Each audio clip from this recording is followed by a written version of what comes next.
এটা কি পেটে বাচ্চা আছে না ভাই? এটা বাচ্চা আছে নাকি? বাচ্চা আছে? গাব নাই? গাব নাই বলে। আচ্ছা গাব নাই। এটা কি গাবিন নাকি কাকা? কাকারটা কি গাব আছে? থারি। আচ্ছা গাবওয়ালা গরুগুলা কোন পাশে উঠে?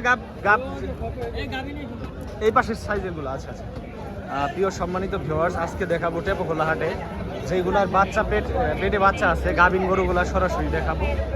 এইগুলা হচ্ছে গাব আছে, এই গরুগুলা সরাসরি দেখেন। এইগুলা হচ্ছে গাবিন নাকি? গাবিন গাবিন কোন এইগুলা না? এই যে এই পাশে আছে কাকা, এইগুলা গাব আছে নাকি? গাবিন। আচ্ছা আচ্ছা, এই গরুগুলা হচ্ছে গাব আছে, পেটে বাচ্চা আছে। এই দুইটা গরু সরাসরি আমি কথা বলি গরুর মালিকের সাথে, কেমন দাম চাই। কাকা এটা কয় মাসের গাবিন? 9 মাস। কত চাইতেছেন এটার দাম?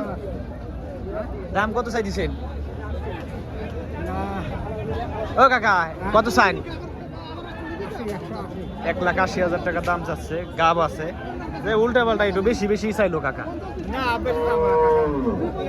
এটা কয় মাসের গাব আছে? এটা 9 মাস। এটা কত চান?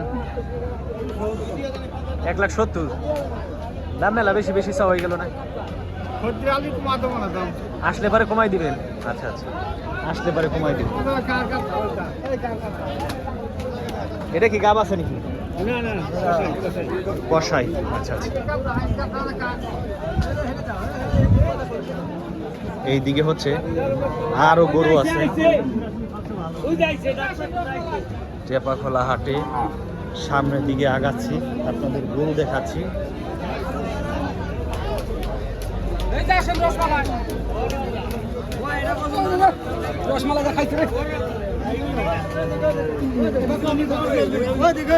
এটা কত দিন নিলে কাকা?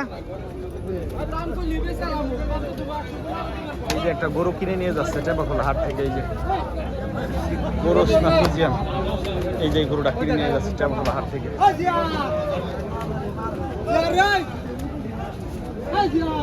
হাটের মধ্যে হচ্ছে এই গরমের মধ্যে কুলফি মালাই হচ্ছে খাইতেছে মানুষ, ব্যাপারীরা বেশি। প্রচুর গরম পড়ছে তো এই জন্য কুলফি মালাই খাইছে। এইখান থেকে কুলফি মালাই নিয়ে নিয়ে খাচ্ছে, কারণ হচ্ছে প্রচুর গরম, রোদ উঠছে আজকে বেশি, এই জন্য গরমের আরাম হচ্ছে কুলফি মালাই।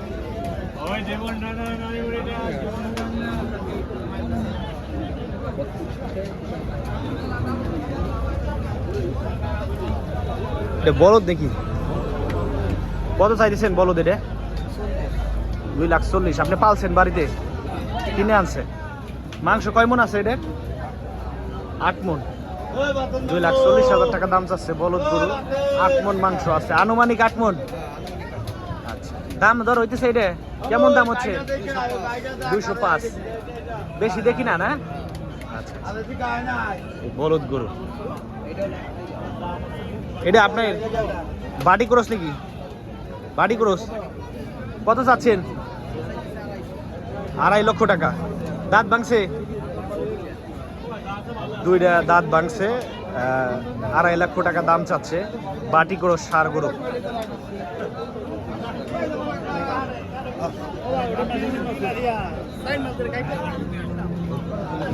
এই যে দেখেন গরু, সার গরু। আডিল উডিল সার গরু আছে না, মিডিয়াম সাইজের, এইগুলা কুরবানির জন্য খুব ভালো।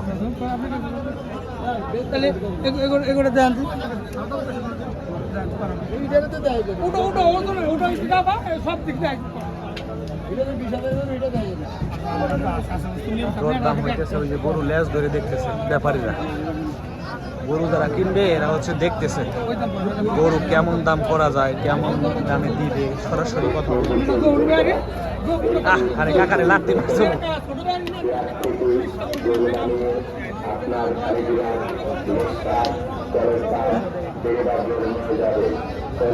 এটা হচ্ছে লাম্বা শয়তান, বিশাল বড় গরু। লাম্বা শয়তান নাই রে আপনার নিবি? বেচছেন না বেচবেন? কত চাইছেন দাম? 350। 3.5 লক্ষ টাকা দাম চাচ্ছে। বিশাল বড় ধরনের একটা সার গরু। এটা কোন জাতের? এর জন্য ফ্রিজিয়ান জাতের। ফিজিয়াম জাতের সার গরু। 3.5 লক্ষ দাম চাইছেন। দাম দর কেমন হইতেছে? 2,80,90 দাম হইতেছে। বেশি দেখি না না? আচ্ছা আচ্ছা, বেশি দেখি। আর একটু বাড়াই টাড়াই হইলে বেশি আলাদা। মাংস কয় মন আছে এটা? 11 মন মাংস আছে আনুমানিক ধারণা। 3.5 লক্ষ টাকা দাম চাচ্ছে, 2,80,90 দাম হইতেছে। আর একটু বাড়াই টাড়াই হইলে ওটা বেচে দিব। এই গরু তো কুরবানির জন্য ভালো গরু। যারা হচ্ছে বড় গরু কুরবানি দিতে চায় তারা হচ্ছে তাদের জন্য এটা ভালো হবে। ফরিদপুর টেপাখোলা হাটে আসলে সব ধরনের গরু পাবে। এখন থেকেই তো কুরবানির হাট মিলে গেছে না মোটামুটি? বেশিরভাগই তো কুরবানির বড় বড় পশু উঠছে।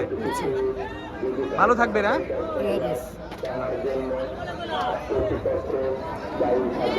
এই সিরিয়ালে সবই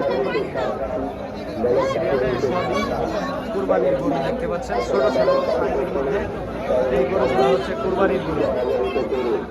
এই যে ষাঁড় গরু, সাদা ষাঁড়, লাল ষাঁড়, সব ধরনের ষাঁড় গরু উঠছে টেপাখোলা হাটে।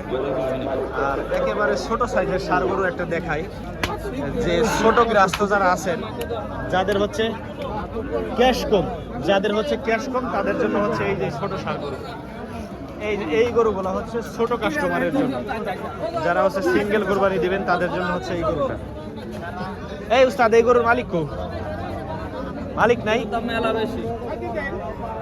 ছোট সাইজের গরুর মধ্যে এটা ভালো আসলে, তাই না? ছোট কাস্টমার যারা কুরবানি দিবি তাদের জন্য ভালো।